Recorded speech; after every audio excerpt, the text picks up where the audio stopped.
हमको ऐसा लगता है कि लोगों के फूलों के वजन से ही हम दब जा रहे हैं। अस्सलाम वालेकुम वरहमतुल्लाहि वबरकातुहू। देखिए 15 नंबर वार्ड का इलेक्शन चालू हो चुका है। इस इलेक्शन के अंदर अल्हम्दुलिल्लाह जिस तरीके के पैनल दिगर पार्टियों ने दिए हैं, उन पैनल को देखते हुए हमको जो पैनल मजबूत अभी फिलवक्त लग रहा है ये राष्ट्रवादी का पैनल है। इसी को मद्देनज़र रखते हुए ये लोगों के बीच के लोग हैं, रोज़ ये लोगों से मिलते हैं और ये सड़क पे मिलने वाले लोग हैं। इनकी कार का कांच ऐसा नहीं है कि जो बंद रह करके वापस से खाली आरो बोल के चले जाने वाले लोग नहीं हैं। अब इसी भरोसे के देखते हुए हम लोगों ने आज नावघाट के ऊपर इनका गुलपोशी का प्रोग्राम रखा गया था। जो वांगे वालों के बाड़ों की तरफ से हमारे जो सदर थे सैयद हमारे मखदूम साहब और यहाँ के हमारे महमूद साहब लीडर, ये लोगों ने और हमने मिलके इनकी गुलपोशी की है। आने वाले जितने भी तरीक़ात कामा है इसको करने के वास्ते ये लोग सक्षम हमें लग रहे हैं और इन्होंने हमें ऐसा भरोसा दिलाया है कि इनको अगर हम चुन करके देते हैं तो भारी जो है सो इस वार्ड के अंदर ये विकास करेंगे। ये वार्ड जो है तमाम तरीक़ों से बेसहारा हो चुका है, क्योंकि दिगर जो 7 साल से इलेक्शन नहीं हुए उसके बाद से इस वार्ड का कोई पुरसाने हाल नहीं है। और जो भी विकास यहाँ पर हो वाला है ये आप सामने देख रहे हैं। खबरस्तान की स्ट्रीट लाइट अभी भी बंद है। तो हमको ये देखते हुए तमाम लोगों की भी ये अपील है कि भाई जो ताकतवर पैनल है और दूसरे जो पार्टियों के मुकाबले ये पैनल जो है वो तगड़ा लगा, तो हमने इनकी गुलपोशी की और हौसला अफजाई की। आप लोगों से हमारी दरख्वास्त है कि अपने वोट को ना बांटते हुआ एक जैदी में रख करके अपने हित का जो नेता है वो चुनने की कोशिश करें। जज़ाकल्लाहु खैर। इमरान भी जैसा कि अभी यहाँ पर वंचित और कांग्रेस का अलायंस है और आपका बैकग्राउंड जो है वंचित से था, तो अभी आप एनसीपी को सपोर्ट क्यों कर रही है? जी, मैं वंचित से कोई पद लिया वाला आदमी नहीं हूँ और इंसान जो है जाहिर बात है लोकशाही है, हुक्मशाही तो नहीं है। जो चीज़ यहाँ पर हमारे सीनियर नेता ने देना था मुझे लगता है वो कहीं ना कहीं कमतरता हो गई वाली है। यानी कि पाठ पुरावा जो रहता है वो पूरा करना चाहिए। कहीं कोई ताकत में कम है तो कहीं कोई विकास में कम है और किसी को खाली विकास का नाम लेना है, विकास करना नहीं है। तो हमको ऐसा जो लग रहा, आप जो सामने हमारे पॉजिटिविटी है हम उसको देखते हुए हमारा आगे का फैसला ले रहे।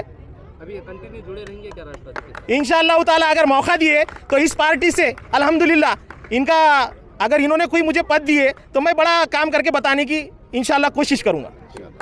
अल्हम्दुलिल्लाह आज नौघाट के पास हमारे मखदूम साहब वांगी वाले और अब्दुल समद साहब और उनकी पूरी टीम ने हमारी गुलपोशी की है। दूसरे हमारे महमूद भाई हमारे लीडर और उन्होंने यहाँ के बहुत ज़िम्मेदार हैं, उनके तमाम लोगों ने हमारी सबकी गुलपोशी की है। हमको ऐसा लगता है कि ये लोगों के फूलों के वज़न से ही हम दब जा रहे हैं। इतनी उनको खुशी है, ना हार निकालने दे रहे ना कुछ करने दे रहे। तो हम विकास के मुद्दे पे वोट मांगने को आए वाले हैं और वो लोगों की भी ख्वाहिश है कि हमको 10 साल से यहाँ पे नगर सेवक कोई हमारे पास आया नहीं। हम इसलिए आपको इतने फूल डालकर आपकी वेलकम कर रहे हैं कि आपका पैनल अच्छा मजबूत है और आपकी चारों की चारों उम्मीदवार भी अच्छे हैं। जिस तरीके से हबीब बावज़ीर साहब माजी में नगर सेवक रहे वाले, असलम पठान उनके वालदा 2 बार नगर सेविका रहे वाले, आमिर लाला जो यंग बच्चों की जान है, क्रिकेट के मानने वाले हैं और अल्हम्दुलिल्लाह मेरा तो ये 5वां इलेक्शन है। तो विकास के मुद्दे पर ही हम वोट मांग रहे हैं और उन्होंने हमको वोट विकास के मुद्दे पे ही देने के लिए हमने जो उनके जो काम बताए वाले इंशाअल्लाह ताला हम फर्स्ट प्रायोरिटी में वो काम करने के लिए ये लोगों का ज़बान दे चुके हैं। काफ़ी दिनों से आप लोगों की गुलपोशी तेज़ी से हो रही है, कैसा लग रहा है आवाम में आपका रिस्पॉन्स किस तरह का? हमको आवाम का इस तरीक़े का रिस्पांस लग रहा है क्योंकि हम जो लोग पूरे सीनियर है और हमारे पीछे वोट बैंक हमारा मजबूत है। हमारे एरियो में एक ही काम करते बोल के लोग हमको इसलिए हमारी गुलपोशी करते हुए आ रहे हैं। साबिर भी कल नांदेड़ में असदुद्दीन ओवैसी आने वाले हैं, तो क्या एनसीपी के नेशनल लीडर आ सकते हैं यहाँ पर प्रचार के लिए?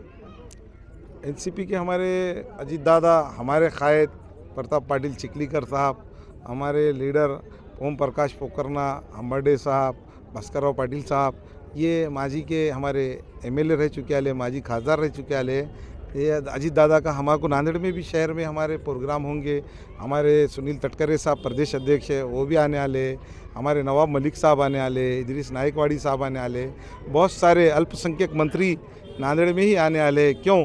तो हमारी जो फाइट है शिवाजी नगर वर्सेस मजलिस का जो दामन चला रहे हैं उनके साथ ही हमारी फाइट है। दक्षिण में जैसा शिवसेना में और राष्ट्रवादी में युति हुई, इसका फायदा कितना होगा आपको? नहीं, दक्षिण में बोलकर नहीं हुई, कुछ एरियो के अंदर जैसा सिडको है वहाँ पर वो एरिया में युति हुई। जिस तरीके से वजीराबाद है वहाँ के जो 1-2-3 पैनल हैं वहाँ पे उनकी युति हो वाली है। हमारे पास तो युति है ही नहीं। हमारे पास सब आमने सामने, हमारी फाइट जो है बीजेपी से डायरेक्ट है। अभी हमको ऐसा लगता है कि हम और बीजेपी की फाइट है, पर हमारे वोट काटने के लिए बीजेपी वालों ने जो दूसरा पैनल बना के लोगों के सामने लाए वाले हैं, तो आपका हमारे आवाम से ये दरख्वास्त रहेंगी कि आपने सोच समझ के वोट डालना चाहिए, आपका वोट ख़राब नहीं होना चाहिए। आपका उम्मीदवार बोलकर हम आपको आँखें खोलकर वोट डालिए, और आपको समझता है कि भाई कौन सी पार्टी को किसी को वोट कितने मिल सकते हैं। हमारे बिरादर वतन के लोगों से, गैर मुस्लिम भाइयों से भी हमारा अच्छा खासा वोट बैंक है।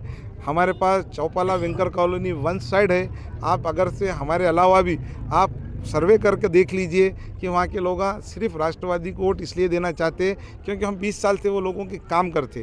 तो हमारी आज की डेट में हम लोग पावरफुल है, इसलिए हमारी पार्टी के पूरे उम्मीदवार आज जितने भी है, जिस तरीके से 11, 12, 13, 14, 15 ये जो पैनल है हमारे पूरे मजबूत पैनल है, और हम इसके लिए ताकत लगा चुकी है हमारी पार्टी ने, और हमको अवाम का बहुत साथ मिल रहा है।